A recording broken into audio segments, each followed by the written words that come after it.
Where's your Messiah now, Pep Guardiola?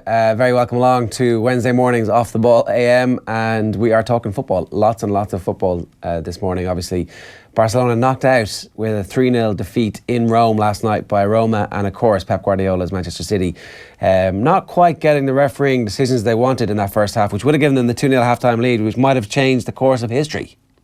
The course of certainly last night anyway. I'm not sure on last night's evidence are Manchester City yet equipped to actually win the Champions League, given that, you know, Pep Guardiola had this master plan to overturn this 3-0 deficit and just shot himself in the foot by screaming at the referee at half-time and was like, here's my plan, rip it to pieces in a moment of madness. For a man so methodical, it was an absolutely idiotic thing to do. To get sent off? To get sent off. And now, who cares? It made no difference that he's sitting in the stands. He's not out there kicking the ball into the back of the net. But does it not kind of represent some sort of hypocrisy and failure within the Pep? I'm sure he's saying to his players early on in the game or before the game kicks off, relax. I mean, there's 90 minutes here. Don't lose the head. As our buddy Kevin Kilban noticed, that referee, you know, he fancied himself, winked to the camera during the anthem or whatever it is, the pre-match song or lineups or whatever it is, and was giving out yellow cards for nothing. Like there's the ball coming off Milner's hand, right, which isn't really, it doesn't look like it's a handball. It would be very harsh if that gets given as a handball, but it isn't.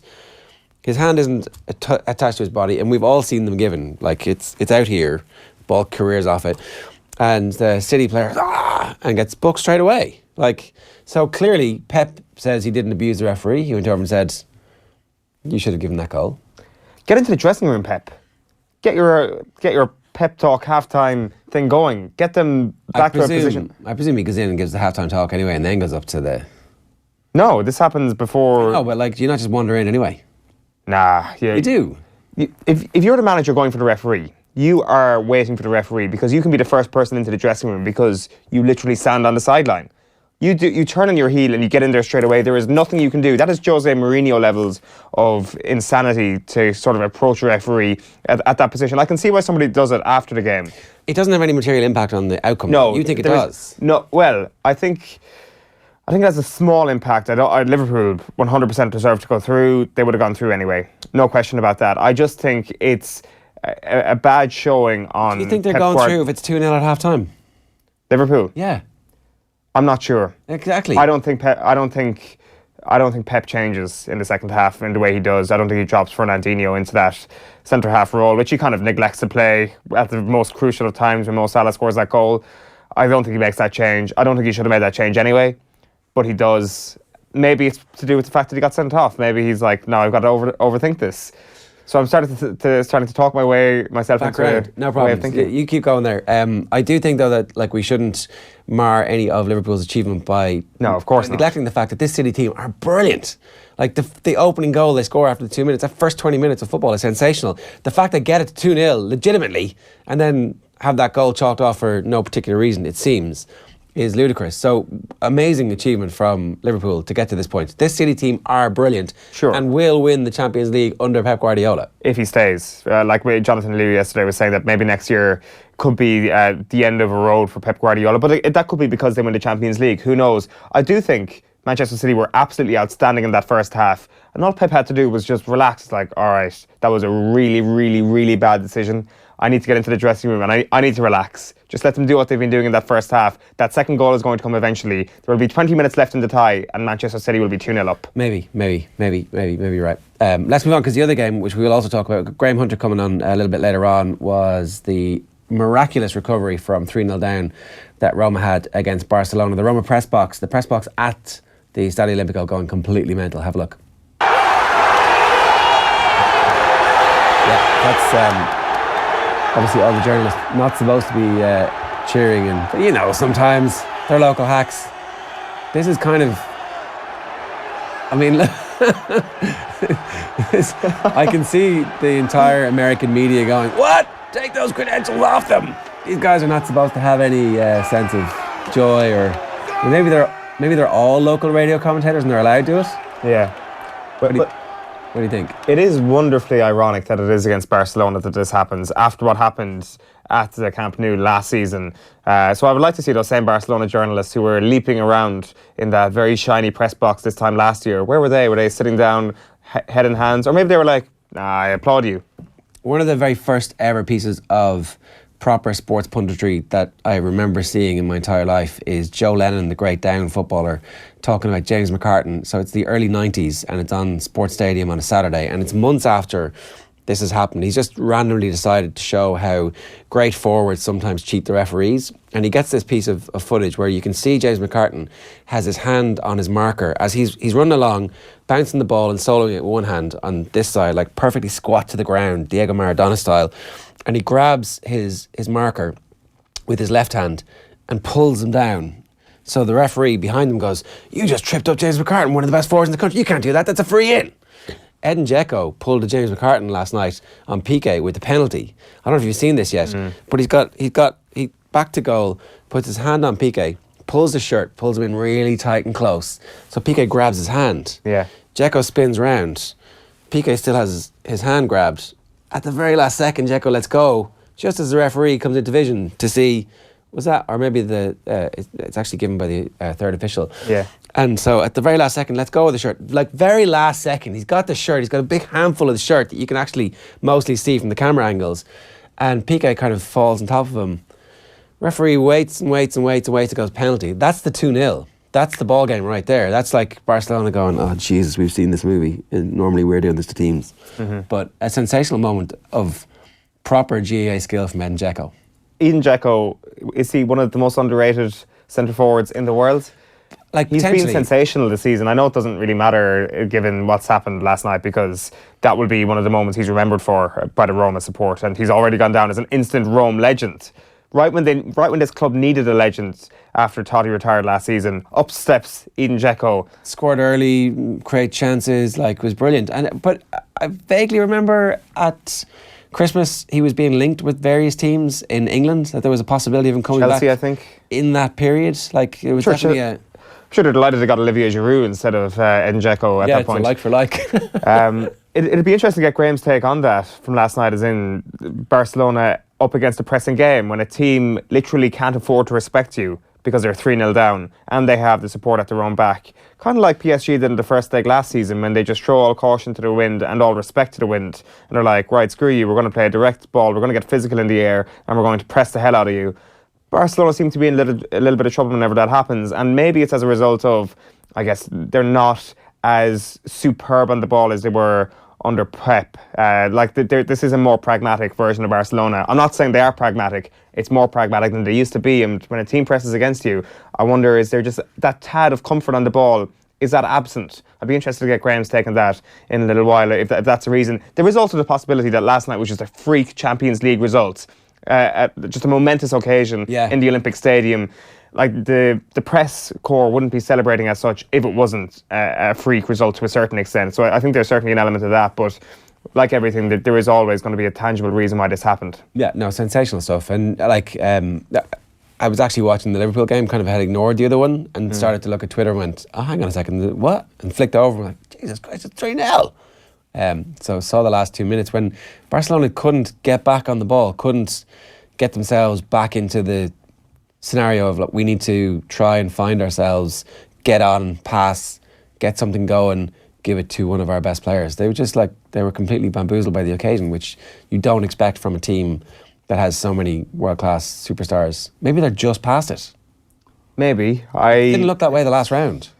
No, that's the thing, and they've looked so superb at times in La Liga this season. You think about, though, the team they had last night. I mean, you have your spine right there. You have your Ter Stegen, you have your Piqué, you have your Iniesta, you have your Suarez, and you have your Messi. That team should be beating Roma. That team should at the very least be holding on to a 3-goal. Sergio Roberto, almost Suarez, almost as important. Like your Busquets, your Sergio Roberto, Alba. Like, in an away game, they're just as important, and to try and hold on to this lead. So, like, I really don't know what happened last night. Is it a mental flaw? I'm not quite sure. I was fully confident last night that Barcelona were going to become Champions League winners. I was fully confident that this would lead to potentially one of the great summers for Lionel Messi. Now it seems last night was equivalent to Lionel Messi playing for Argentina. Yeah, and maybe it's a harbinger of doom for the summer as well.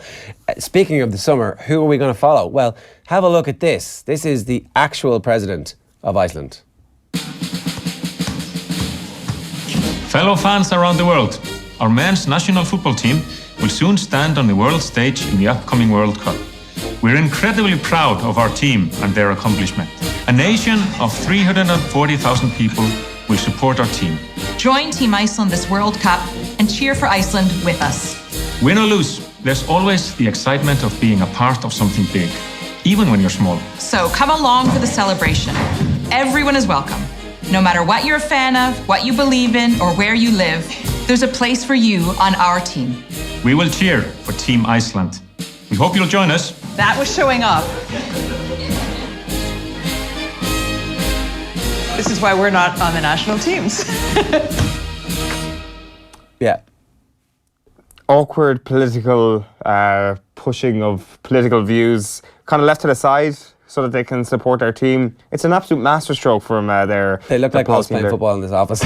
Exactly. Probably a little bit better than us, to be quite honest. So, Team Iceland, is that it? Is that the bandwagon? Yeah. As a result of one. I mean, I'm pretty easily swayed, right? Yeah, well, that's very, very easily swayed. The ad came on I don't know what I was looking at. It might have actually been the goals in the Roma game.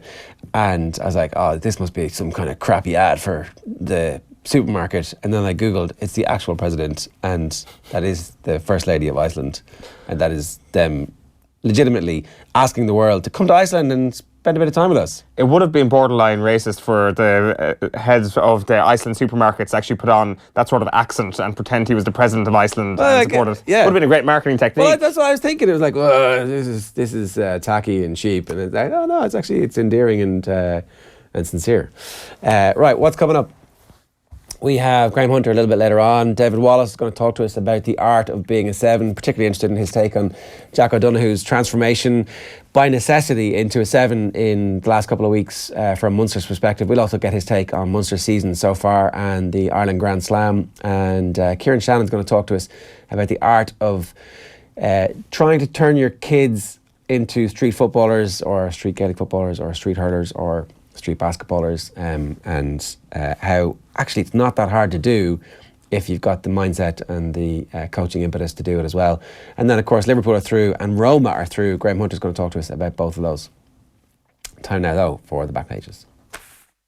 OTB AM. In association with Air. Get Air Sport free with Air Broadband. There's only one show in town in the back pages this morning. It is Liverpool. It's Pool Party in Manchester that they go with for the headline in the Irish Examiner sports section this morning. Klopp guides Reds into last four. Barca bid in Roman ruins. As Ger mentioned there, that's Kieran Shannon's column at the top there. You can see maybe Dunphy was right all along in street educating the kids, I should say. There'll be more on that in around half an hour's time. The front of the sports section in the Irish Times then goes with the same story. City exposed again as ruthless Liverpool finished the job in style. Goals from Salah and Firmino ensure Klopp's side march on to the last four. Meanwhile, on the back of the Irish Independent this morning, it says Salah's silences blue thunder. Liverpool writes City storm to book return to Champions League semi-finals after a 10-year absence. On the back of the Times Ireland edition then, it says angry Pep sent crashing. Guardiola ordered to the stands after offside controversy. Then sees slick Liverpool score 2 goals to seal place in Champions League semi-finals. And on the back of the Herald this morning, it says Super Salah silences City. Reds comeback puts them in a semi-final as Roma shock Barca. Some night in the Champions League. I'm sorry, I don't normally do the front pages, but tab of the morning to you, it's Hope Francis. wait for it. Fed up locals want Pope to plead with gangs. This is it. Pope Francis is set to be asked to play peacemaker in Dublin's Kinnan Hutch feud when he visits Ireland. It's Hope Francis.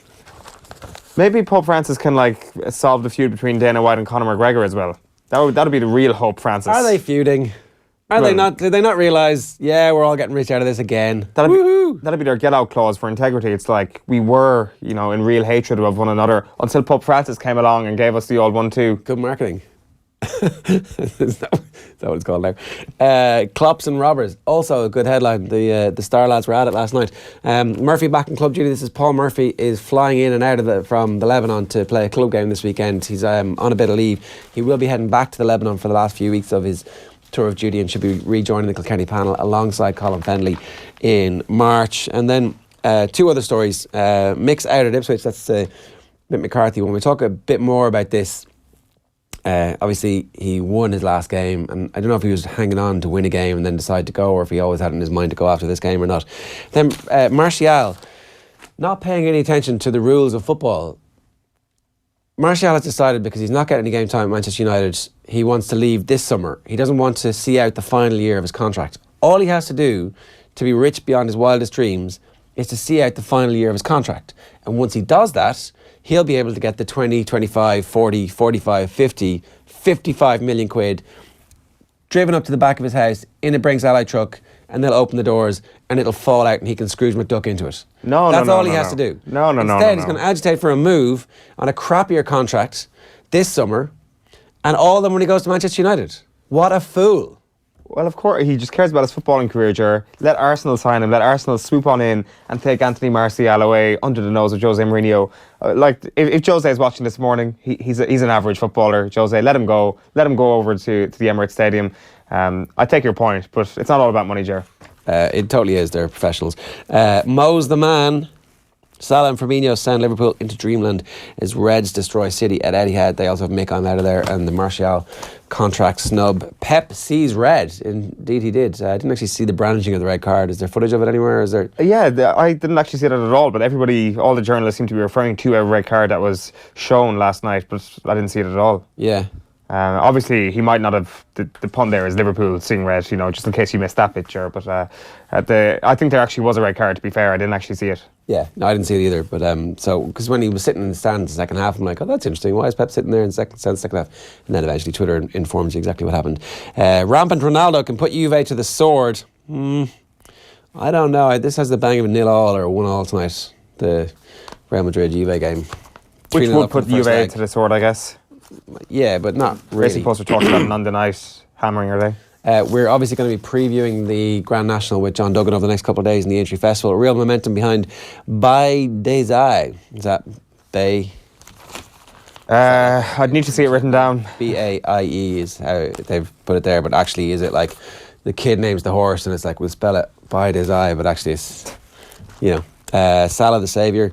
This is The Guardian and their single picture back page, and then they've got loads of other stuff about the Commonwealth Games. Commonwealth Games kind of has the bang of the Rose Tralee off it, right? Like this anachronistic thing that people still go through the motions for because it always happened, and so we need to continue doing it, even though really it is anachronistic, out of time, reflects poorly on everybody involved. Well, the Commonwealth are the Commonwealth Games. Yes. But the games themselves, Yeah, it's like celebrating this bullshit. It's like, wow, we were once this rapacious, horrible, disgusting empire that ruined the lives of most of the countries that we infested with our shitty culture. Yes, but that would... Let's go and have games to celebrate. Let's run against each other to see which of the people we used to colonise can run the fastest. But comparing it to Rose Tralee would suggest that imperialism is alive and well, and maybe it is, and it's soft imperialism that we see in the Commonwealth Games, but it would suggest that they're, going over in their ships. They've reverted back to ships because, they want to go back to the good old days of colonialism. Yeah. And ships invading... cost a lot of money. They create a lot of jobs, Got to pay for Brexit somehow. Somehow, yeah. Invading poor Pacific nations. Like, the Rose of Tralee still maintains its old competitive values. The Commonwealth Games, I'm sure, it was set up competitively because, it wanted to create the sense of identity around the imperial nations. Whereas now it just seems like, this is convenient. Let's keep doing it. There isn't that many big things that are still viewed as great things on the athletics calendar. So it's an excuse for stadium builders to get money from the government to build stadiums. That I would agree with, but I would say most people have kind of moved away from the notion that this is kind of a great symbol of the Commonwealth. I don't think anybody's coming away from it thinking, oh God, I yearn for the days of the 1700s. This is interesting, the Telegraph pouring onto Guardiola here as opposed to celebrating, Liverpool last night. Guardiola's fury. Manager enraged by incorrect offside, sent to stands after confronting referee. Team gamble fails in third straight defeat. Salah sends Reds into semi-finals. Just as an afterthought there. By the way, Liverpool are through to the Champions League semi-finals, but it's all about Guardiola. Picture of him shushing somebody, probably Liverpool fans, and then sitting bereft in the stadium, in the stands. There was a lot of people who had to get in and out of their seats beside Pep. I know, it was kind of annoying, wasn't it? Yeah. People coming down and sitting in front of her, you move. It was obviously the director's box. I saw Brian Marwood. I wouldn't recognise Begerstein and his partner in crime, whose name momentarily escapes me, but it looked like they were all. They look like those guys. I wonder, were they suggesting things to do for Pep? It's like, hey Pep, I think you should revert from this back four. Maybe that's why Pep stuck with the back four after he realised it was a disaster. He's like, no, screw you, I'm the manager. And also there was a strange moment when one of his assistants kind of came to the top of the stairs and was peering down at Pep and was like trying to shout at him. Like, can you not just walk down the stairs and talk to him? You are allowed to communicate with each other and run your errands like that. But it seemed like he was trying to shout at him from afar and get his attention. Pep didn't seem to have a phone or any kind of sense of, I'm going to communicate. Well, you can prepare for anything, but he clearly forgot to prep for the idea that, you know, he could be in the stand for the second half. Like, I maintain it was a really stupid thing to do from Pep. Liverpool would have gone through anyway. But so Liverpool would have gone through anyway. I'm not sure if it's 2-0 that Liverpool have gone through anyway. I think we can definitely say that that game is in the melting pot if that second goal was given at that time. But certainly it wasn't his best 50 minutes from that point of getting sent off to the end of the second half. No, one of his worst, in fact. Like, Graham Souness last night really put the blame all at the foot of the door of Pep Guardiola. Like, it was his fault, according to Souness, and I think he's onto something there for sure. Like, the tactical shift in the second half is akin to the tactical shift before the first leg, which has essentially lost him the tie and got them knocked out of the Champions League. All right, let's actually talk about this now. Graham Hunter is going to join us in just a minute, but first, here's how last night went from the Etihad to the Stadio Olimpico in Rome.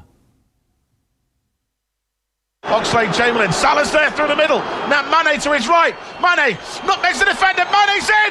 Mane round the keeper. Penalty. Salah's round the keeper. Salah, goal! Mohamed Salah!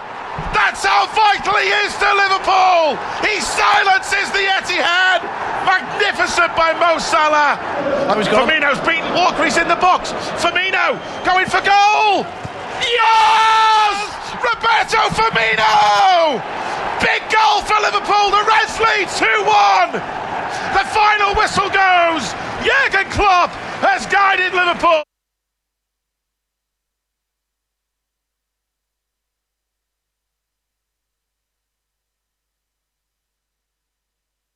There was supposed to be some crazy Roman commentary from the Stadio Olimpico last night, but unfortunately the sound misfired. It's kind of like a hipster version of the commentary. It's like, here's the off-the-ball remix. Silence. Interesting that the Liverpool Fan TV, or Liverpool TV, or Liverpool Local Radio. You mean Phil Thompson on Sky Sports News? Well, that wasn't Phil Thompson. No, I was joking. Yeah. But I was actually about to make the point that Phil Thompson had exactly the same response. Penalty, penalty, penalty. Oh, let's go! But it was nowhere near a penalty. No, it was actually, it would have been viewed as a superb little arm from Ederson had that ball been cleared. But like, I hate coming back to him, but Fernandinho being completely out of position there is essentially what led to that goal being conceded. Like, Firmino would not have been in that position had Fernandinho been standing. Goal. The Salah goal, because Firmino makes the crucial intervention there. Salah just basically, it's a superb finish, but he just cleans up Firmino's chance after Ederson gets a superb arm to the ball. So it is Fernandinho's fault. He's completely out of position, and maybe he's confused. Maybe he doesn't know that he's supposed to be slotting in beside the other centre half to be playing in a flat back four, or maybe it's just a transition in the game. They obviously lose possession at some point. Maybe there was a fluid movement to the formation where when we have the ball, we're playing a back three. When we don't have the ball, Fernandinho, you just step back. All right. Graham Hunter is on the line this morning. Graham, good morning to you. Ger, I really like this new slot you've got that you've allowed for listener complaints. I do thank you. I was watching a listing yesterday when you two put the boot into Shane Ryan for his bedroom. And I've got the ceremonial Shane Ryan quilt in Dandy Mansions this morning. So if when I'm off air you want to put the boot into my decor and bed linen, now feel free. Okay, that's off my chest. Let's talk Champions League, boys. Yeah, okay. What the hell happened in the Stadio Olimpico last night? Barcelona got their backsides handed to them, Ger. That's what happened. We've seen it a little bit regularly. If you're a heartfelt Barca fan, or if you're a Barca planner, if you're their president, or if indeed you're captain, Andres Iniesta, this bore an exact similarity to Turin last year, albeit that was the first leg, the away leg against Juventus when they were beaten 3-0. It was absolutely a twin, identical to the 4-0 thrashing in Paris. The conclusion to draw is that at this time of year, either Barcelona win and go through and win the tournament, which is once a treble in 14-15, or they go out to the quarterfinal stage limply, either impotent in two versions against Atletico Madrid, unable to keep up with Atleti, who weren't prolific and put them out, but Barca unable to score.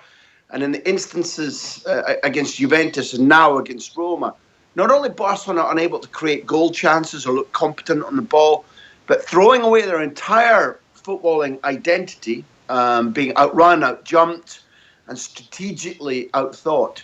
There's a very serious problem which goes beyond the fact that they're out this morning. It goes beyond the fact that they were humiliated in the Roman capital, which even goes beyond the fact that clearly as he came off, you could see that Andres Iniesta, with the game not quite lost, with a pocket full of minutes left, Iniesta knew that there was a very strong chance he was playing his last UEFA Champions League minutes for Football Club Barcelona.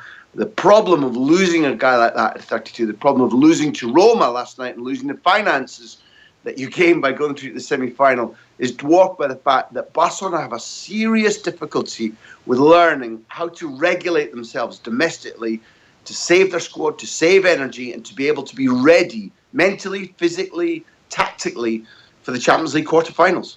It's not that complicated though, right? You just rest players in key moments, give them breaks, rotate your squad properly, and away you go. Yeah, you say that, and I agree with you. I think that what it's become is a little bit unusual over the piece for teams to win their league and the Champions League, making what Madrid did last season exceptional, making what Barcelona did in 2009 and 2015 when they won a treble really extraordinary. I think that you're right in that it's patently clear that one of the things that Barcelona did to cause themselves to play so badly, because as well as Roma played with pace, with pressing, with a classic display of centre-forward football by Edin Dzeko, Barcelona laced their own boots together by passing to the opposition repeatedly, by failing to be competitive. And because they look mentally and physically tired, your argument's already proven. But the one thing you can say about Ernesto Valverde is that although his principles have proven to be wrong if you want to win the treble, they've been proven right if you want to win the domestic double, because I think they'll beat Sevilla in the cup final. They have an unassailable lead in the league, and he opted to play the stalwart footballers, the guys he trusted time and time and time again in the league, when a daring manager would have said, this league's in the bag, we don't care if we lose a couple of matches, and the league winning margin at the end is 3 points, not 11 points. So that proves your argument. But what you've taken it onto, in my view, is the new philosophical argument, which makes you great. Winning the title, and I don't mean in Spain, I mean everywhere. Winning your title or winning the Champions League. Traditionally, footballers and coaches say the great blue ribbons litmus test is to win across 38 or 36 matches. But no longer does the watching world, either in sponsorship, financial return, or in my view, those of us who are allowed to confer greatness, we all say, if you win the Champions League, then history will judge you to have been the greatest. And we're at a fork in the roads now. I really feel like Barcelona have squandered having Leo Messi a bit if they don't win any more Champions Leagues with him.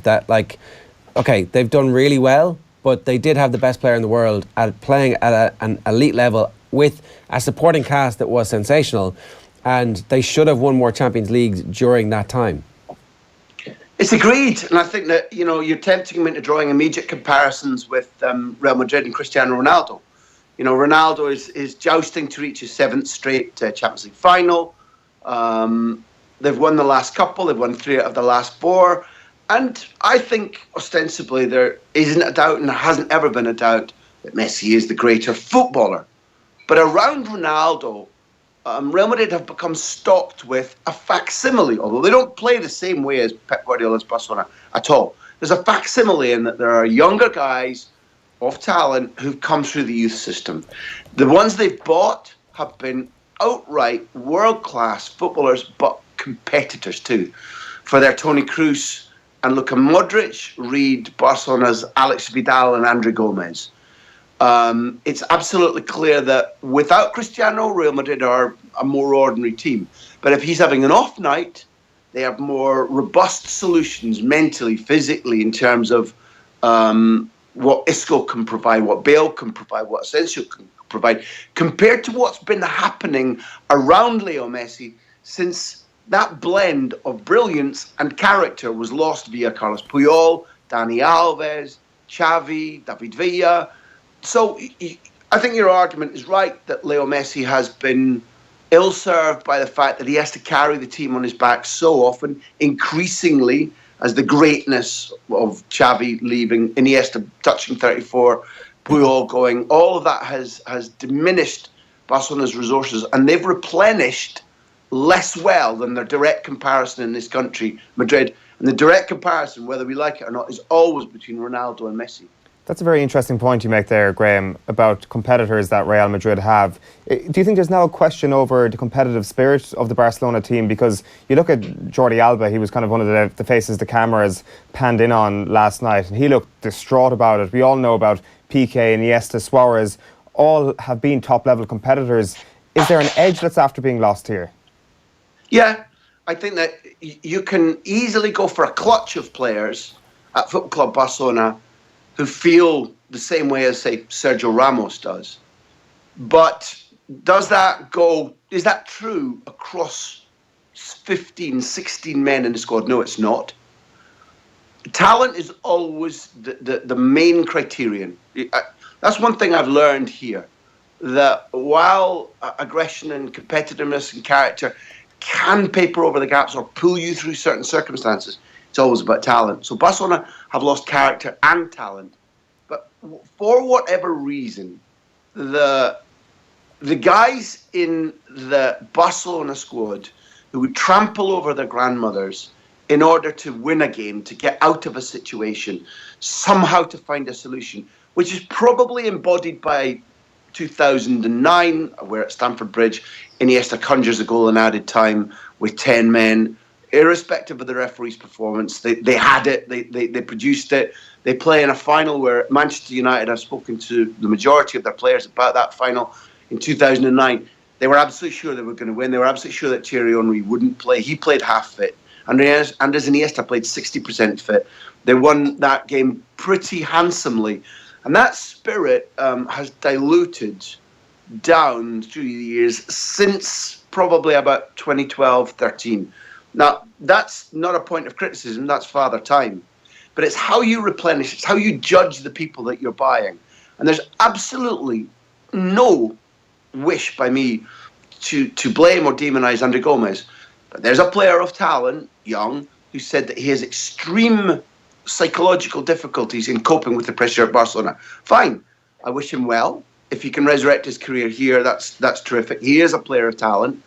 But when picking footballers, and I use him as an emblem for Alex Vidal as well, others who have come and gone and not made it.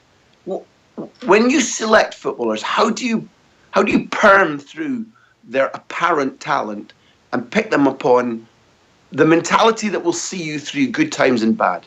For one reason or another, and I'm going to name that reason, Zidane, latterly, Madrid have picked better. Zidane, for a spell, was their football director. Then he was the side coach, and now he's the number one coach. But for a spell, he was advising the president. And right now, when there's a loss of character at Football Club Barcelona that can somehow staunch the flow last night, or in Paris last year at 4-0, or against Chelsea when Chelsea came very close at the Camp Nou to doing what Roma did last night in the Italian capital, somehow or another, there has to be a rethink about player selection and player development at Football Club Barcelona. Because what happened last night was not a one-off. It has been repeated. And until things are addressed with Arthur, the Brazilian midfielder coming in, maybe Griezmann up front, age, athleticism, outright talent and character are things that Barcelona will need to address if they want to extend how they perform in Spain to the absolute upper echelons of European football. Yeah, and there's a good chance Ronaldo takes the lead 5-4 in terms of Champions Leagues won, and ultimately Leo Messi will always, for the rest of his life, feel like, shit. I think that's fair. If you look at his process of learning, Ger, there's very little age difference between him and Cristiano Ronaldo. But latterly, Ronaldo has probably come to terms with his need to change mentally in a different way to Leo Messi. So, for example, although Cristiano Ronaldo very recently, within the last 2.5 years, believed that the team couldn't win without him, believed that he had to be present in every minute of every match to augment his chances of winning the Ballon d'Or, ego told him there's no party without Chrissy. Latterly, beginning in Las Palmas during Zidane's first title season, he understood that timing his form, he understood that resting, not just for a match here or there, but for significant periods in a season, would yield him dividends. Leo Messi, in the last couple of months, has begun to see that argument, but it still hasn't sunk in that although his talents are endless, sublime, and probably without limit, his athleticism and his aging are not. So until now, Messi has been, in my view, by far and away Europe's best player, and I include De Bruyne and Salah in that comparison. But will he end the season that way? Possibly not. The hare and the rabbit comes to mind, and Leo Messi might look around and use that expression you did, but will all the question marks be left about Barca's planning, his fellow players? I'm not entirely convinced about that, Ger. World Cups come and go, Copa Americas come and go, Champions League final stages come and go, and Leo Messi is often in March and April, less so May, having to dredge up form. Yeah. And if you construct a team or a squad around him, and that's the case, your entire infrastructure is in danger. But for him personally, for the first time in many years, he needs to take a look south and centre to the capital of Spain and look at Ronaldo and how he's adjusted where he thinks he can contribute and must contribute, and where he knows he must guard his reserves. I just want to finish this bit with the commentary from the game. We promised everybody this a little bit earlier on. Here's Carlo Zamp calling Roma's comeback last night in the Stadio Olimpico. Have a listen. Che tensione, mamma mia. Dai, Dani lì. Parte De Rossi. Tiro, gol! E il gol del raddoppio, 2-0. 2-0 a mezza altezza Danielino, a mezza altezza Danielino, a mezza... Parte Under, eccolo il cross,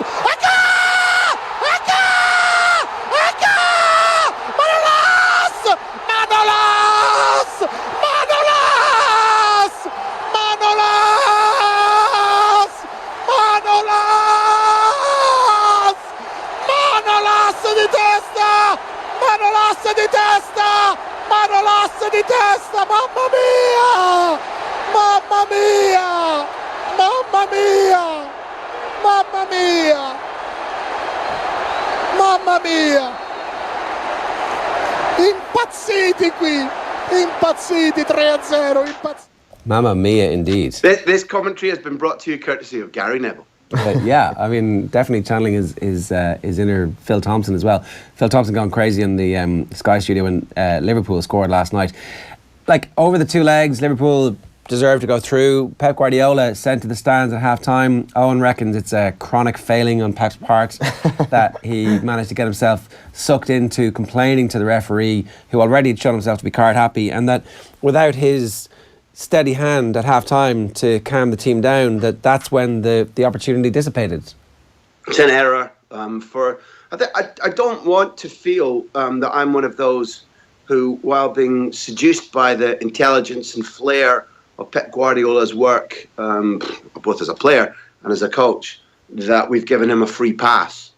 I genuinely feel that I've been constructively critical of him in the past where necessary. And in this instance, you picked an easy one, Owen, to be fair.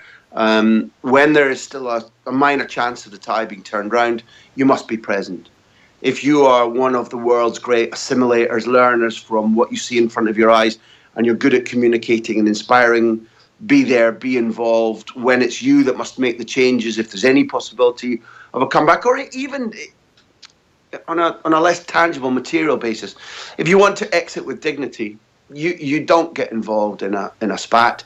The manager on the other dugout, as you both know and you've talked about it, gave me an interview in the big interview series just ahead of the first leg, and he talked about regretting actions like that. He talked about being disappointed himself when passion overtook him, or when anger or frustration or irascibility exploded out and he can barely recognise himself. He's quick to forgive. He's quick to look to make repentance.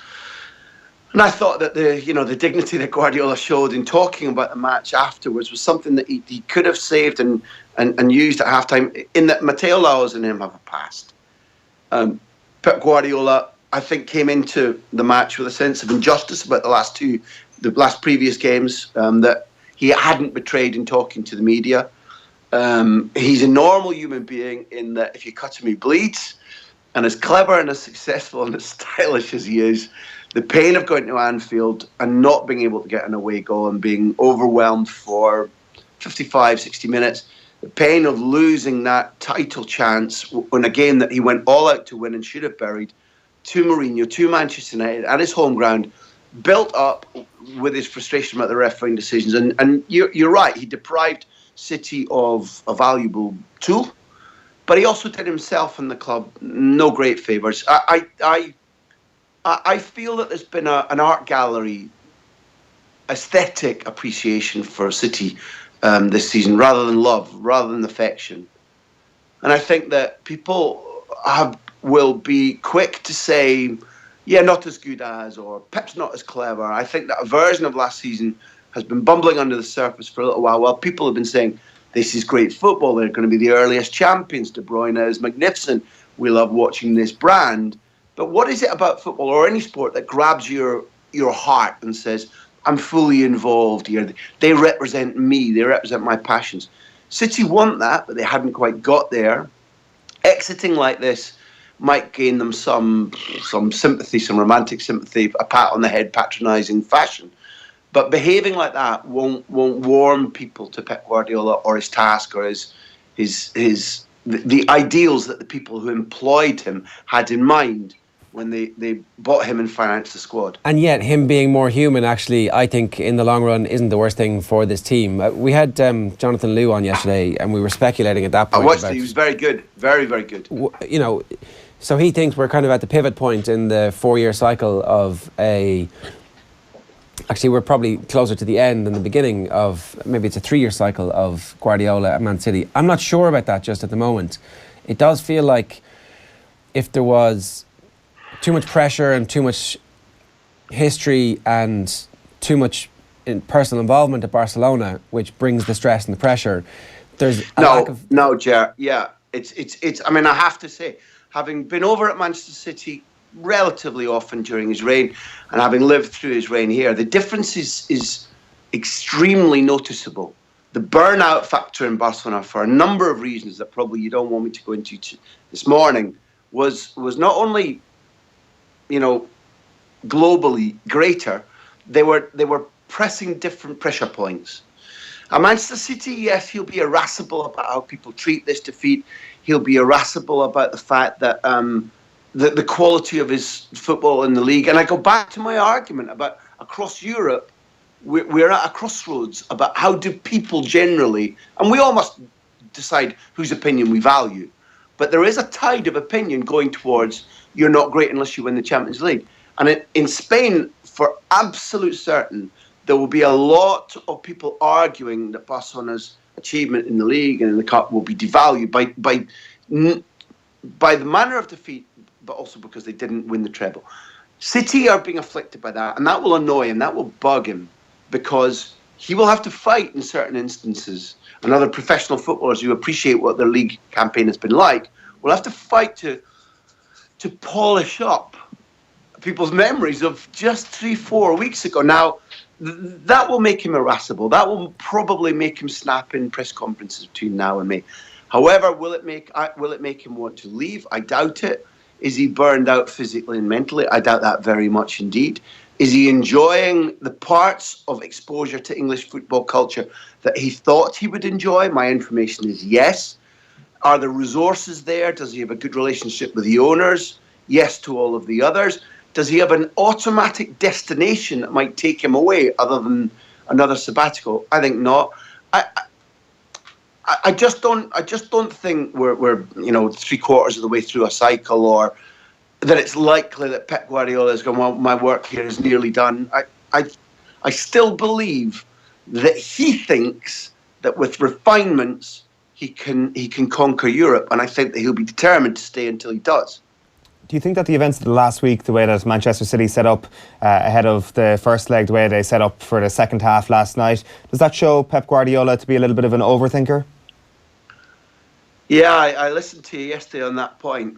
I think it would be stupid of me to say, no, it doesn't, because there's clearly cogency to the argument.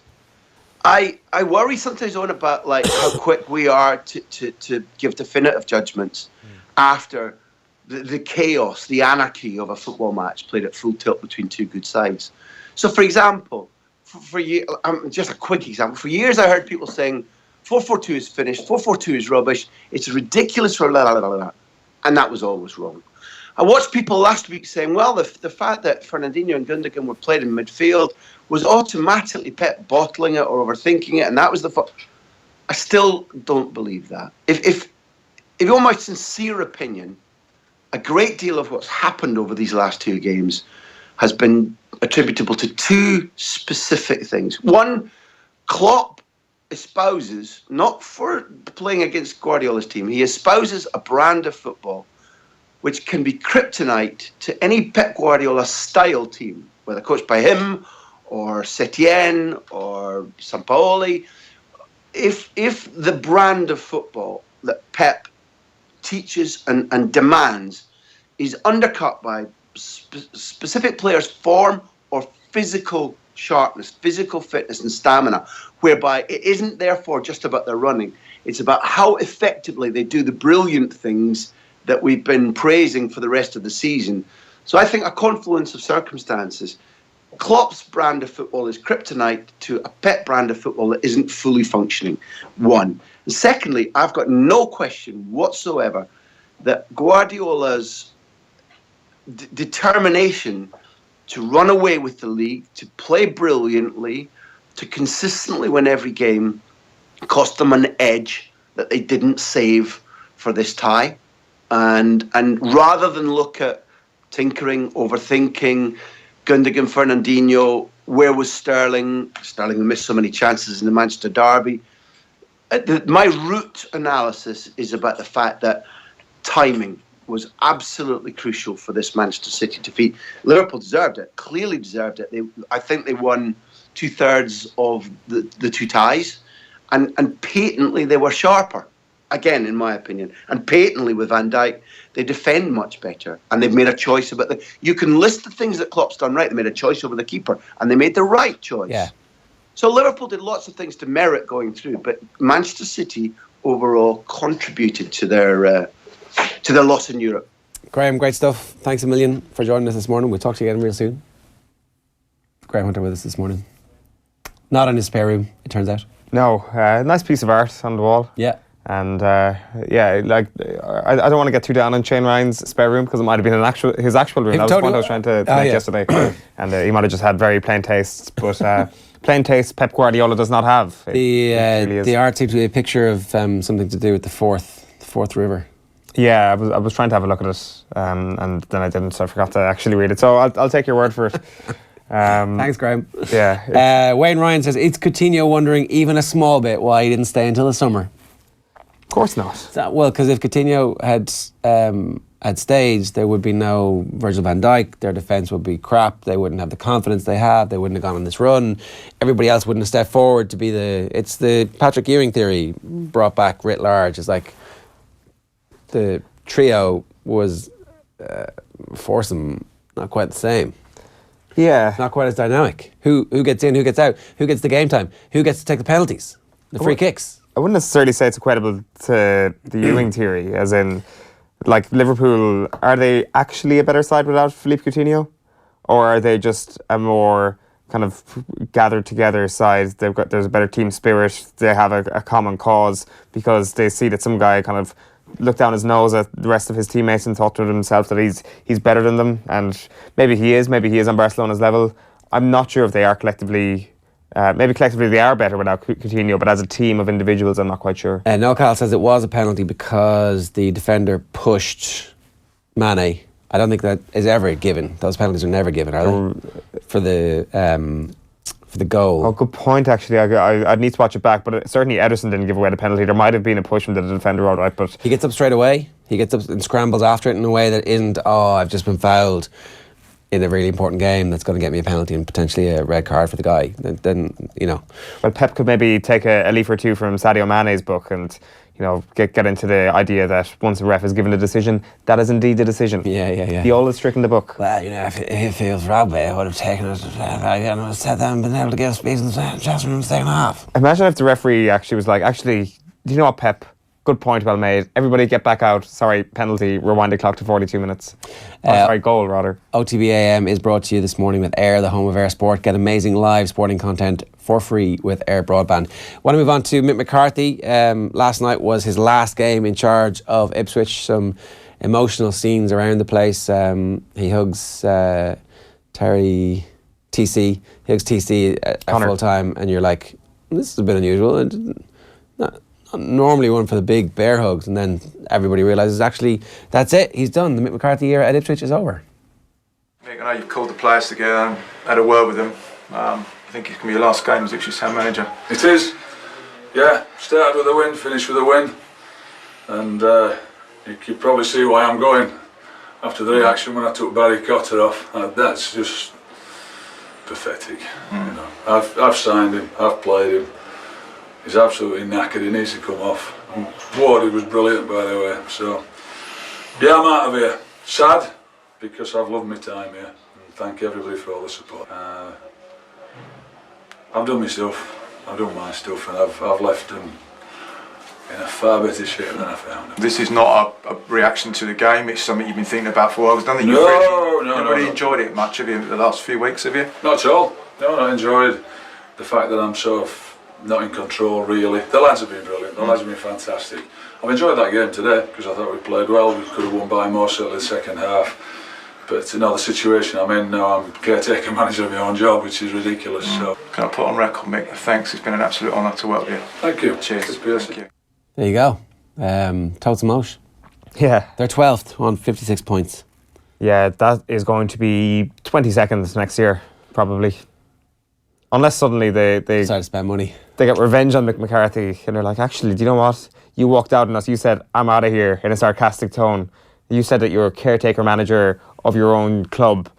This is going to be our revenge. We're going to pump money into this football club all of a sudden and they're going to get promoted, Mick. Does he just retire now and have the crack? No, not a chance.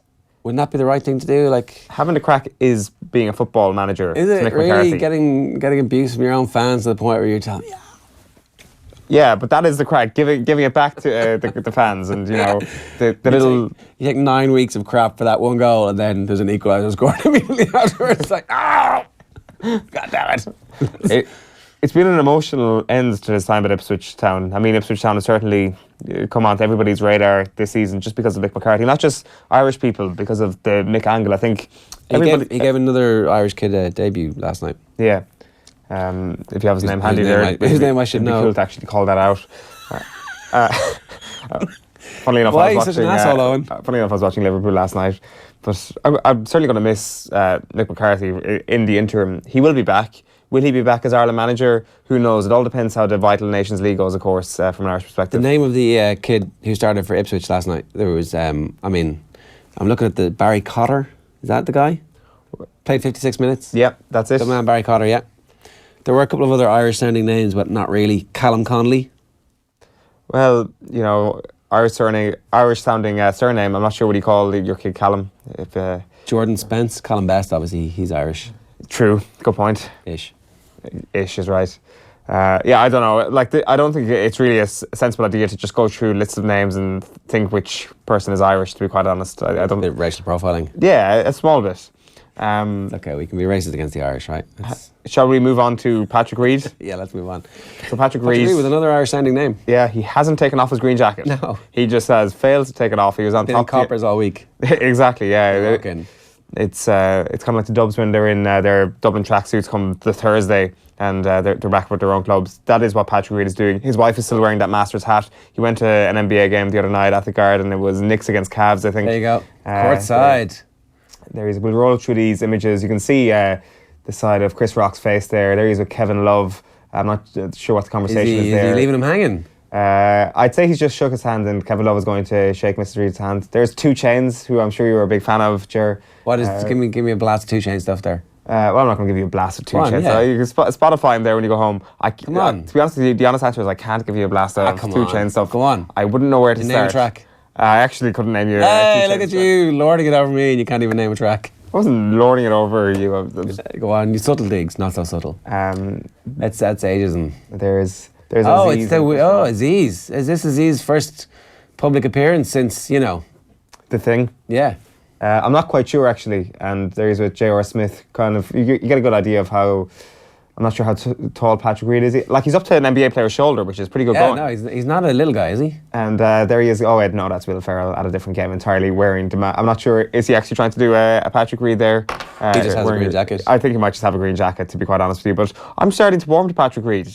All these the villain. These public appearances are kind of cute. He kind of seems a little bit humble when faced with 7'7" athletes, and he's still wearing the green jacket. Maybe he doesn't have that many clothes. Maybe his wife has no other hats other than the Masters hat, and they're just a humble couple of people, and they just are enjoying this moment, which I'm sure they are. And there's a bang of wearing the Masters hat. Paddy Barnes, you can sponsor this type thing. It's like, this could be your hat if you wanted to, sign us up there. Plus, I think it's just real love for Augusta. I think they've fallen in love. I think the Augusta is a Reid sort of place. Well, they are literally from Augusta, or they live in Augusta at least. Yeah. Do they? They don't live in Augusta. No, sorry, his parents, the Reid family. Estranged parents. Yeah, the Reid clan. Who seem to gather the media in on the final day to go, yeah, look at our heartbreak. Look at my little harp. You can hold it there. You can see the moment precisely where my heart breaks. Rewind it. Just weeping into their roast dinner as they watch the final furlong of the Masters on Sunday. But yeah, no, Reid suddenly coming into the good books just because of all his public appearances. I'm not sure what other games he's going to this week, but Patrick Reid in the green jacket is certainly a guy to watch out for. How will history judge Mick McCarthy's Ipswich period? Quite well, I think, judging by what I reckon is going to happen to Ipswich Town next season. He clearly hasn't got the backing required. He didn't get the backing that Paul Jewell got at the club. Like, Paul Jewell got more of a financial injection. So did Roy Keane, obviously, but at least with Roy Keane there was kind of a sense that this guy is going to get us back to the Premier League, and it didn't work out as such, whereas Paul Jewell was clearly kind of a busted flush at that point already. Yeah. Mick McCarthy's stock was probably a little bit higher than Paul Jewell's, and they didn't back him as financially well as Paul Jewell did, despite the fact that, we're living in kind of a more affluent time when it comes to football, without question now, than the Jewell era. I think if you judge any manager on their longevity, it's clearly been a remarkably successful period. To stay in the Championship for that long is one thing. Like, it's a success in itself to not get promoted while not getting relegated. He gets another gig pretty straightforward if he wants one? In the Championship, he does. A bottom-end Championship team, unfortunately, is all he'll get. But if there's someone like a Brentford, I'm not saying Brentford is a club, it isn't a club, but if there was someone like that with a sensible kind of method of recruitment, I think he could be a very shrewd move. He's got one more big move in him. He's got one more chance to get promoted to the Premier League. Brentford are using analysis, statistics, sports science. That's what I'm saying. It's not mixed bag. No, it's not Brentford is what I said. But I'm saying if there was something like Brentford, a shrewd way of kind of, maybe not applying data, but certainly is like, we're going to back you, we're going to think with you, we're not just going to be an owner who's like... But he's old school. He wants I like the cut of that guy's jib. He still needs money. I mean, but... Like, Brentford are willing to support their manager in an analytical way. Obviously, it's not a club that will support Mick McCarthy in an analytical way that will get the best out of Mick McCarthy, but they could support him in a different way, a smart way. It doesn't necessarily have to come down to data when it's smart. Fair enough.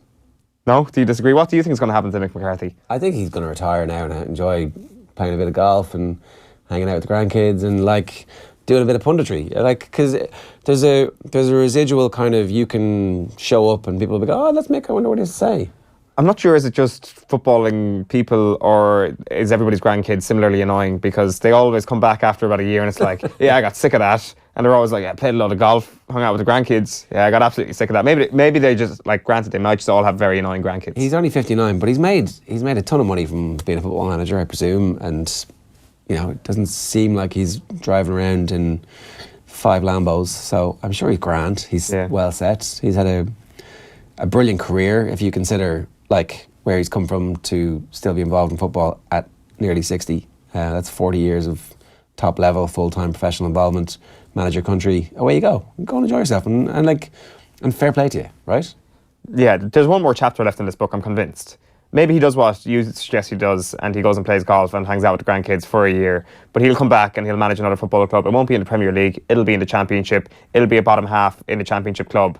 And maybe he'll bring them up like some sort of miracle worker, but he'll need some sort of financial backing. You need to go to Mick, here's a wad of cash, go sign, not whoever you want, we might give you a little bit of guidance in that regard, but go find some passion out there in the transfer market, because it seems that was sorely lacking at Ipswich over the last couple of months. We're going to bring you an update on the Conor McGregor situation. Obviously, we know this full-time Conor McGregor watch to see exactly what's happening at the moment. A horde of paparazzi following him around, and of course, luckily enough, his own social media accounts are active again after being momentarily down while he was in police custody in the States. So we'll let you know what the latest with that is in a couple of minutes' time. But first, we want to talk about a really interesting column from Kieran Shannon on the back of the Examiner today. The headline is, "Maybe Dunphy was right, bring coaching back to street trial and error."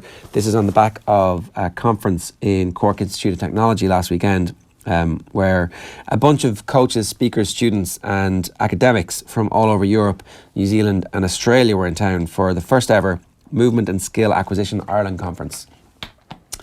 Really important moment in Irish sports policy, with the alleged imminent arrival of the official sports policy document from the Department of Sport. The Minister was on off the ball a couple of weeks back saying that the document was nearly ready to go, that they were going to publish it very soon. But movement acquisition and skills acquisition is one of those things that you would hope is a key part of all of sports policy, so that every kid who plays sport gets to acquire the movement and skills acquisition. So, and in very interesting timing with this, and we're nearly ready to join Kieran, I think. Yeah, no, 2 seconds. We'll get him in 2 seconds. I don't think Eamon Dunphy is actually kind of the crux of this piece in reality. I mean, obviously, it's a good point that he makes, is in street footballers. What's the first thing you think when you hear street footballers? You think Mr. Dunphy, for sure. That's the point of this conference, the whole kind of self-taught nature of it, where you're given a basic set of skills and it's like, go out and do it and you will develop these things yourself. I'd be interested, once we eventually establish Kieran, just ask him about the kind of individual nature of these things, because he cites skateboarding and he cites, I think, surfing as two of the sports here where they have no coaches. But ultimately, these are individual sports. What about team sports? Like, coaching is very, very important. But there is also a cohesion there between teams that can be developed on their own without a coach, for sure. So once we establish Kieran, we'll ask him a couple of things like that. But it sounds like an interesting enough conference. It was on down in CIT last weekend. They always kind of pop up with a few gems, these conferences. And this certainly seemed like kind of almost like a religious experience here for a lot of people. It was like, I think this way about sport. I think the same way too. Yeah, I mean, I'm not surprised Mickey Whelan was at it. It feels like we still haven't fully, as a country, appreciated the benefit of having somebody like Mickey Whelan around. We can join Kieran Shannon now, because we've just been chatting about this for the last couple of minutes. Kieran, good morning to you. Morning, Ger. Yeah, so this sounds like a pretty interesting conference. I was kind of framing it in the context of the fact that we're about to have an official policy document from the Department of Sport outlining what our country's attitude and philosophy and budget for sport is into the future. Movement and acquisition, or movement and skills acquisition, unbelievably important.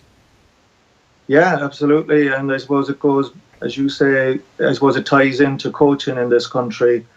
And I suppose one of the things that you would hope from, let's say, that conference is that its message of, I suppose, more implicit coaching and constraint-led coaching, which I suppose is an offshoot of games-based coaching, will be more prevalent throughout coaching. So it's, as you say, it ties in with sports policy in this country, but I suppose it's under I suppose, the category of coaching in Ireland.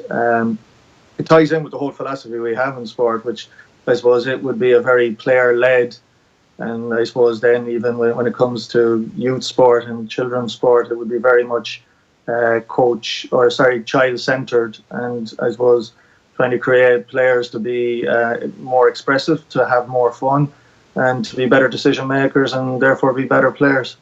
This is the type of thing that if we just said that this is what we believe in as a country, that it would have a knock-on impact for all of the sports we play. If every child went to their sports practice every week and decided that they were going to enjoy themselves, have the crack, in 10, 15 years, suddenly you're going to see expressive soccer players, expressive GAA players, expressive rugby players, expressive hurlers. It's just a natural, that becomes our sports philosophy as a nation.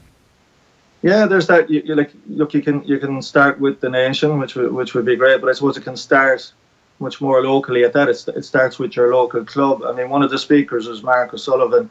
He was a Cork man, but he's now based in Sweden, and he's coach education officer and working with the youth footballers in AIK Stockholm, and also as an advisor to the Canadian FA.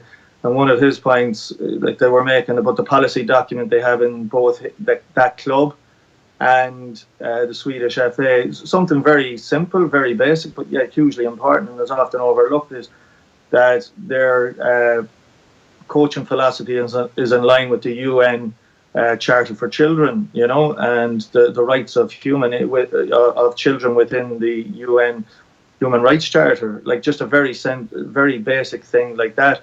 But there were various examples throughout the conference of the value of actually each organisation, be it your local, it can be your own local club to your own county board, let's say, or governing body, having an actual what its actual policies and frameworks that they are using. So, for example, in the example was given off AIK Stockholm. It was given actually. We were given a little privy to even New Zealand Rugby, to England Rugby, to what their actual policies are. Like, where one of the things that they're trying to get away from, I suppose what was the eye opener. I've been following this form of coaching for a couple of years. That's how I was aware of the coaching conference.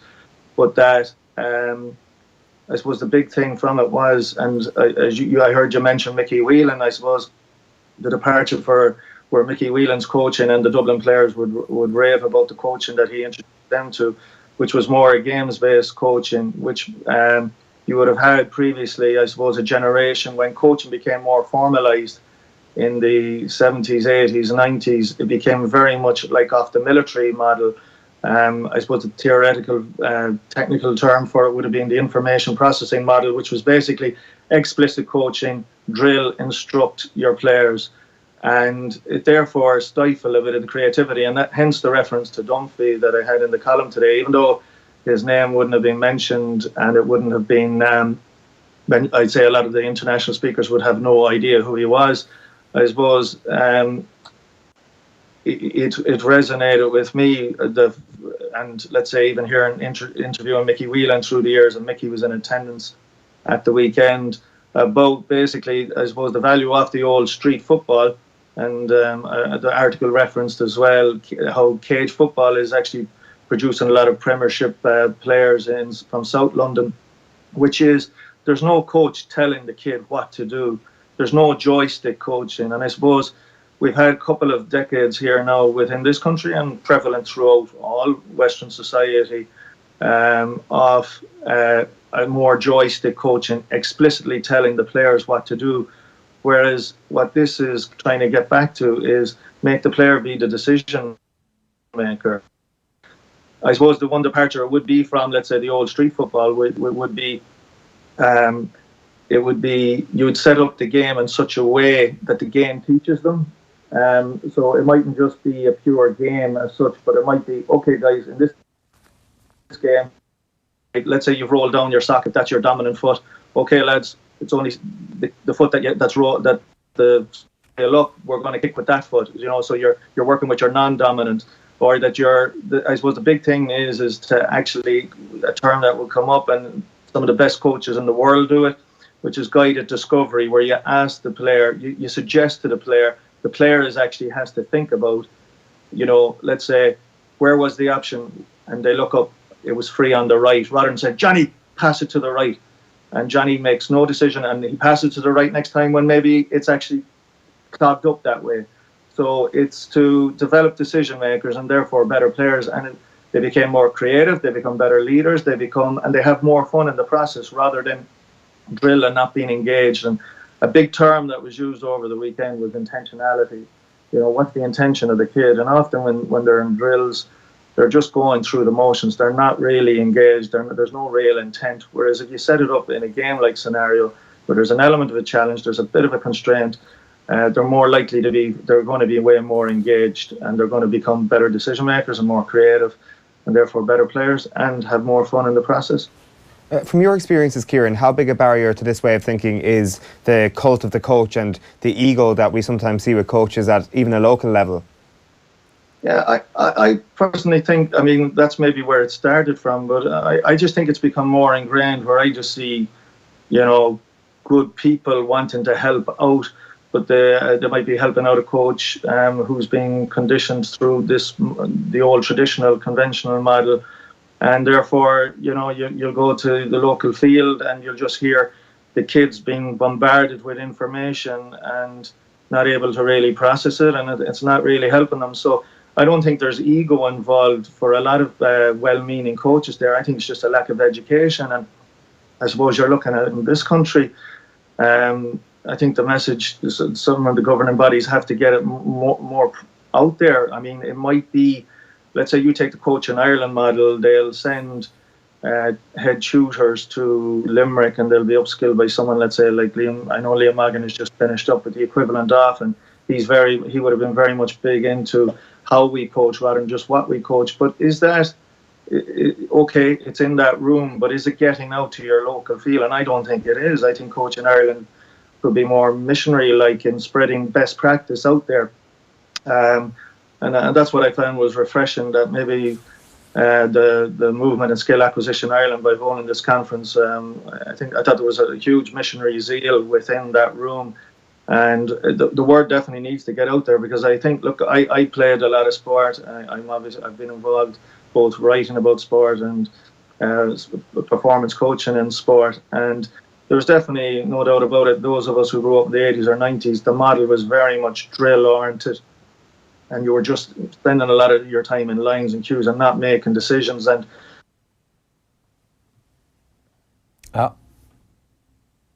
the line is gone there, unfortunately, from Kieran Shannon, but really interesting stuff, and we kind of only scratched the surface with it there, so we'll definitely come back to it. But if you want any more detail, it's on the back page of the Examiner today. It's Kieran Shannon's piece. Generally, Kieran's pieces make you think, which is rare enough these days, and always worth digging him out. You can get it on the website, of course, as well. Yeah, it's an interesting one, I guess, because is there certain areas around the country as well that would be more open to this idea? Not even open to the idea, actually, that would be more capable of allowing this to be fruitful, because you've just got more kids, you've just got more people to engage with one another, you've got bigger groups of people, whereas in some areas, like you're getting very small groups of people. I think smaller groups are actually, it's interesting in that if you look at where the best young players are coming from in the NFL and the NBA, they tend to be from smaller population centres over the last decade or so. This is stuff that David Epstein has written about, and I don't want to misrepresent it, but that those massive population centres, it's very difficult to deal with a big group. So you don't get any one-on-one, you don't get that. You get the Johnny pass the ball to the right, because that's all you can do when there's a crowd of 25 people and there's two mentors for it. Whereas in a small school, it's like, Johnny, it's worth looking up next time just to see what the options are.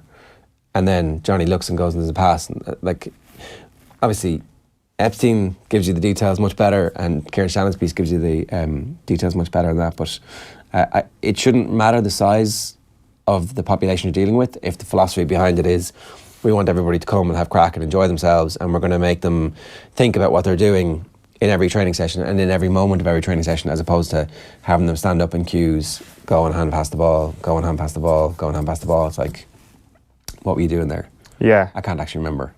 Yeah, it's interesting as well to look at. And he mentioned Mickey Whelan, he mentioned the Dubs.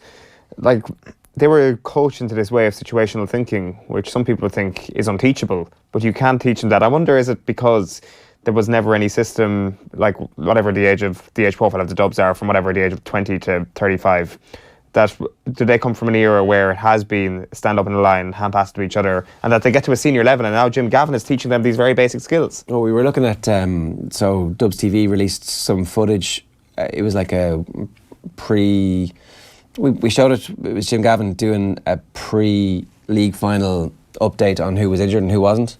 And I think it would have been Kieran Cunningham had pointed out that it was interesting you saw some footage from training and every single player had their own football. Like, I presume every intercounty team at every moment in every training session these days, most players have their own football for the duration of it, right? You'd think, wouldn't you? Not if some of the horror stories that you're hearing about some of the training sessions are to be believed, but yeah, so maybe Dublin are just still miles ahead of everybody when it comes to that bit, and that's why they're eking out these games when it looks like those games are lost. I don't know. Yeah, I do find it interesting though, just the size of the coaching team. There is no way that it's kind of like Jim Gavin is. Well, maybe he is learning from them as well. There was things that occur, and I'm sure there's great minds in that Dublin team that will go on to become great Gaelic football managers. But I'm sure there's a lot of stuff that he's teaching them as well, which is very on the button. Okay, let's move on. The champ is still in New York. This video was posted by TMZ, who described his entourage as the Irish bus attack gang. Connor, how you feeling, man? What do you think about Khabib's performance? Go, we'll go on the other side. Go. Jump in. Jump. Here, there's another one behind. Charlie, get up front. Yeah, there's another one. Connor, do you have any statement for your fans? Guys, just leave that for a minute, guys.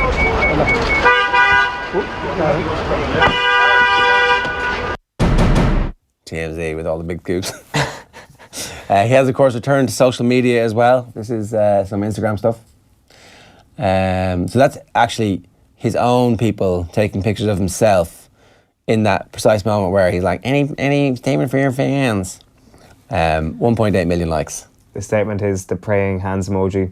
Probably just because his back muscles are bulging. He's like, that's a good photo. Yeah, it shows my good side there. There's another Instagram post, I think. So this one, also from New York. No belts anymore, just Burger King, LOL. The Burger King thing, it's obviously a dream to get paid millions to do a commercial, but then it's like, it's Burger King. Yeah, he's on a private jet though. That's the key part of it. The King's private jet though, isn't he? Or is he telling the King what to do? I think it's McGregor's private jet, and Burger King has... Deadspin did a frame-by-frame takedown of the Burger King ad, and they couldn't come to the conclusion... I think eventually they came to the conclusion that it was so awful that it was brilliant. That was their, this is so shit, but it's amazing. It's all part of the master plan. It's all part of the McGregor master plan. Just do things that are atrocious and people will end up loving you. There were reports that a hybrid rules fight with Floyd Mayweather may be in the works, of course. These two people maintaining this kind of sense of self-importance. Dana White, though, dismisses talk of modified rules UFC fight between Floyd Mayweather and Conor McGregor. Dana White did, of course, dismiss the fact that there would be a fight in a boxing ring between them. Yeah, he did. McGregor and Mayweather at this point are kind of like Harry Potter and Voldemort, where they can't live without each other and they can't live with each other, that they're so interlinked. I wonder if they went and they were actually in the Harry Potter world, but they also have the same wand. Would they be, they would have the same sort of unicorn hair involved in the wand that they use? They just seem so interlinked, and you can't have one without the other right now. It's a symbiotic relationship. Mayweather was talking about fighting in the UFC again over the weekend, though, and there's some speculation that he could be matched against CM Punk if he can win his fight in June. So that's all for Wednesday's McGregor Watch / Mayweather Watch. CM Punk, oh my God. From the ridiculous to the sublime, here is Paul Rice talking on the show last night about the man for whom the Davin stand is named. So in the initial rules of Gaelic football, there are 4 different wrestling holds that are permitted, and you are allowed break off and wrestle with the person you're marking. It was like the closing stages of last year's All-Ireland final. Yeah. You break off and wrestle while the game goes on around you, and then you rejoin. So it was accommodated. Sorry, I misread that. So actually it was, there was wrestling was a... Yeah, and they then had to get rid of it because the wrestling was becoming quite significant to the event. Okay, wow, I didn't realise. Okay. The culture of competition here is deeply physical. So this is an attempt by men, and it was all men in the GAA at this point.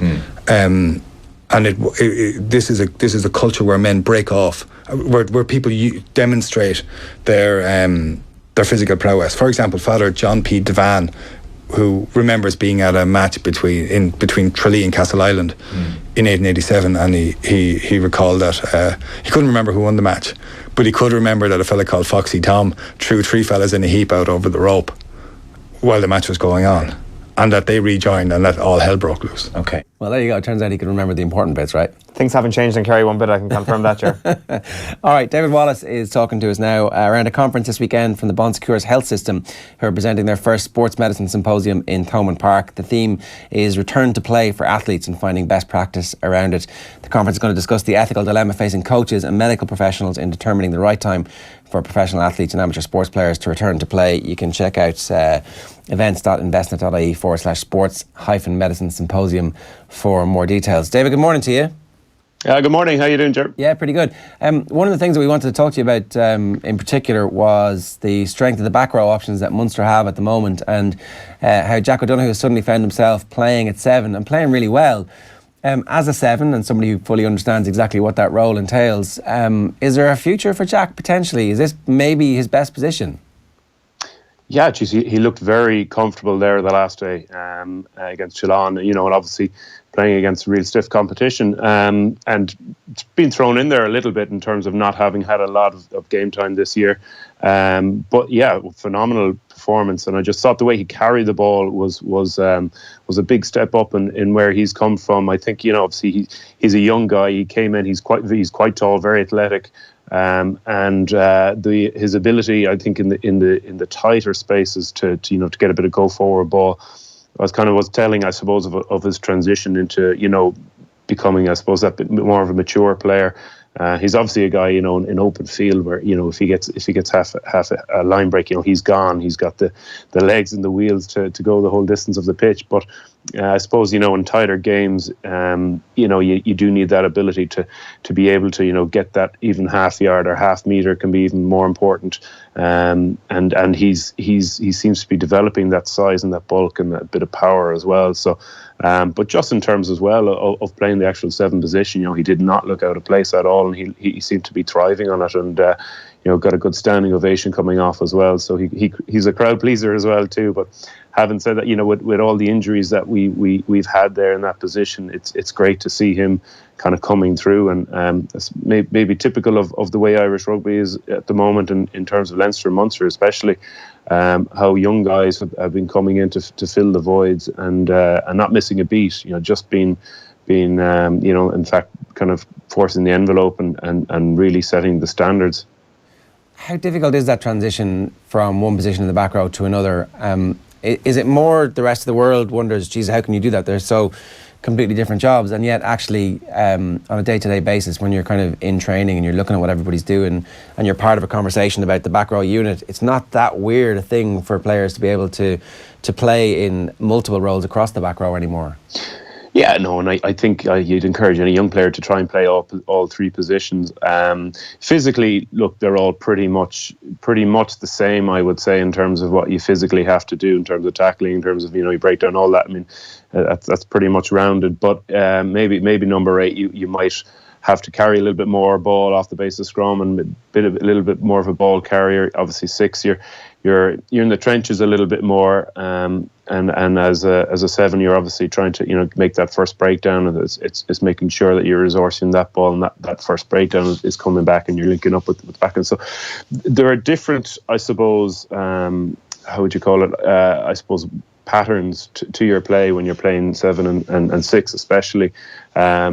And things are kind of flipped on their head a little bit. So obviously, as a 7, you're getting to that first breakdown. 6, you're probably coming around the corner and getting sometimes getting your hands on the ball or linking with the back line a bit off the second phase. But when you do switch, sometimes it can kind of throw your head, and you feel very much out of kilter at times when you're not used to it.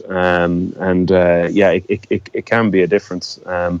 But look, sometimes, you see guys, I think with Quinny at times, we used to play maybe a bit of left and right. And sometimes that works, sometimes it doesn't. Again, you can be a little bit out of kilter. But You often see guys changing in the back row, left and right. If there's a big left-hand side, open side off a scrum, it's a bit more challenging for a back row to cover that. He doesn't have the security of a number 9, so sometimes you see guys changing in that sense as well too. But look, more or less the positions, once you know the detail and you've run a few times in training, you kind of get to the swing of it. But at times in matches you can feel a little bit out of kilter. All right, if you're playing left and right, was Quinny like, here, listen, that's too big for me, you can go off and do that? So you've got that 40 yards to cover? Well, let's just say he was very good over the longer distance and I was very good over the shorter distance, so we complemented each other. Okay. If I had to run the length of the field, sometimes I mightn't make it past 30-40 metres, so look, horses for courses, baby. So it obviously seems like it's very doable to actually move between the positions in the back row. What about then moving from the second row to the back row or vice versa? Because if you judge by England in this year's Six Nations campaign, it seems like a very, very tough thing to do. Yeah, I think teams do fall into that trap of you're a really good mobile second row. You'll make it as a 6. I mean, I think I think basically what that's saying is, all right, we appreciate your skills around the field, but it's a different element when you're playing 6. A very good athlete at second row doesn't necessarily always make a very good 6. It's a big jump in terms of what you're asked to do around the field. Look, obviously it gives you great scope at line out, but it seems to me that the ball is in play a lot more now, and maybe there aren't as many lineouts, maybe a bit more secure in earning your lineouts, and maybe what you do around the field is, you look at the amount of rucks that Ireland would have had in this year's Six Nations. That's a very important part of it, and being able to get that go forward ball, the amount of carries that Ireland would have had and teams would have had is growing every year. So the ability to be a good ball carrier, I think, is massive and be really punishing, I think, sometimes at the breakdown and opposition's breakdown, which big, tall second rows mightn't necessarily always bring that, So, look, I suppose just thinking back to my days, if I saw a long-rangey kind of guy who's second row but good athlete playing at number 6, you're always kind of licking your lips in terms of, even just carrying the ball, you'd be able to get in underneath him and be able to chop him a bit easier in terms of it being able to tackle and wouldn't be as much of a threat carrying the ball. So I think, look, it's sometimes you got to evaluate each player in his own merits, but certainly just thinking back, I would always love to see kind of tall, lanky or back rows, and it's oftentimes the likes of a Chris Clote who you're coming up against, that's when you've a real challenge, someone of his ilk in terms of, really low, solid, hard to tackle, very, very good in the tackle, very aggressive at the breakdown, gets in a good low position, powerful position, hard to shift and budge. Those can be the real tricky guys to play against, I think, as a back row. When were you, when was it decided that you were a 7, and how did you actually end up improving to the point where that was the position that you wanted to play and felt most comfortable in? It was a long process, really. I played 8 at school, played a bit of 6, 7 and 8 for the first good few years of my career. And I think it was probably when I was I suppose back then it was very much on the line out. You had really tall second rows, back rows at times because of the line out. Lifting wasn't as much of a thing then. There was a bit of support in the line out as what you were allowed when it first came in, and then it was so height was a big thing in line outs. There was a lot of kicks to touch and a lot of ball out of play, so it was important, and you had the kind of the odd guy like a Neil Back who was shorter in standard in height and was that, I suppose, seen at the time as a quintessential number 7. And I suppose when I compared myself to the likes of, Quinny or, most of the back rows around, I would have been quite short. So 7 was probably the position for me from a height point of view, or back early days. And that's nearly where it was led to me going into that position. And look, I think I probably wasn't the most natural of 7s in terms of being that, what they call that groundhog, guy on the ground, stealing ball and getting in lower. I was a bit of I was a ball carrier, and so I had to learn a lot of those things, and obviously international camps and all that, we focused a lot in on that, and Brian McLaughlin would have come in and done a lot of work with a net, and So we literally had to go in and low body height and resource rocks, and it was full on high attrition stuff. But it was a real I suppose boot camp for me in terms of learning how to be efficient at the breakdown and rocks. And but I think that was around kind of maybe mid-20s that I decided that number 7 was my position. And I suppose pretty much stuck to it from there on. I mean, I probably would have liked to play it a bit more at 8, but I did get the chance to maybe get a bit more ball in my hands from the base of the scrum and that. But 7 was something I certainly grew into in terms of, again, learning the patterns and being comfortable with how the game goes in terms of phases, where you should be, and you don't feel lost and you feel very comfortable once you play there after a while.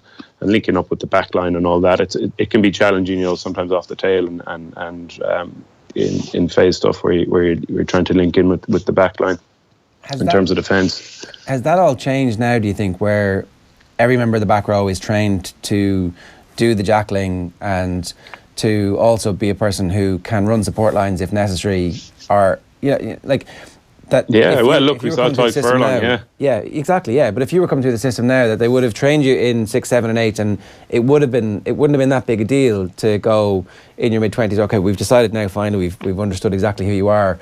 That actually they would have understood who you were much earlier, but that you would have been able to do the 6 and 8 if required. So your question is I mean, I think it's less of an issue now in terms of I think most guys, most positions, you're expected to do everything really, and some guys will excel a bit more than other guys. But you look at, I think Hooker, you look at Rory Best, and in terms of what he does in the breakdown, he's probably one of if you had him as a 7, certainly 10 years ago you would have said he was one of the best in the world in terms of his ability to get in and poach, and upset other teams' ruck ball. So I mean there is, and again, look, I think same with the breakdown. I think it was always kind of. A 7 would always been criticised if the breakdown ball was slow or there was a lot of turnovers or whatever, and you could say that maybe for first phase, but outside of that it's a 15-man job, so everyone needs to be really proficient at resourcing ball and also body fight in terms of trying to be able to poach as well, because as again phases go on for so long, so positions go out the window a little bit in that sense in terms of multi-phase defence and attack, so you have to be proficient at kind of multi things, rather than this is the 7, he does the breakdown work, he might have the heavy 5, obviously doing a lot of rucks and the back staying out of it. And my early days, the backs would never have, or very rarely have trained, in training have done any ruck ball or physical contact around the rucks, and that it was always just very much a forward. The 8s go off and do that. The 8 pack of 8 go off and do that. And you had Drico and Darce who would have been really good at it and kind of stood out as being the backs who were able to do that. And now, all backs are expected to be really hot in that area. Yeah, definitely, especially in the Ireland side at the moment. Just from your own experiences, how much is size a factor when it comes to actually identifying talent and kind of shoehorning them into a position? Like you look at somebody like Jacob Stockdale, and I'm sure there would have been a temptation there when he had that growth spurt that we all know about in secondary school, to put him as a back row, because he looks like a back row almost until he was developed into the body shape to become a wing. So I'm sure there was that temptation in and around Ulster to actually transform him into a back row after that growth spurt.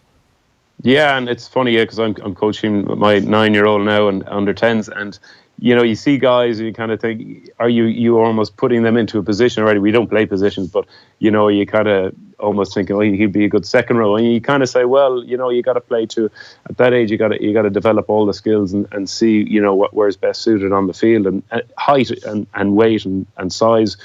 You look at Bastardo in a centre position there.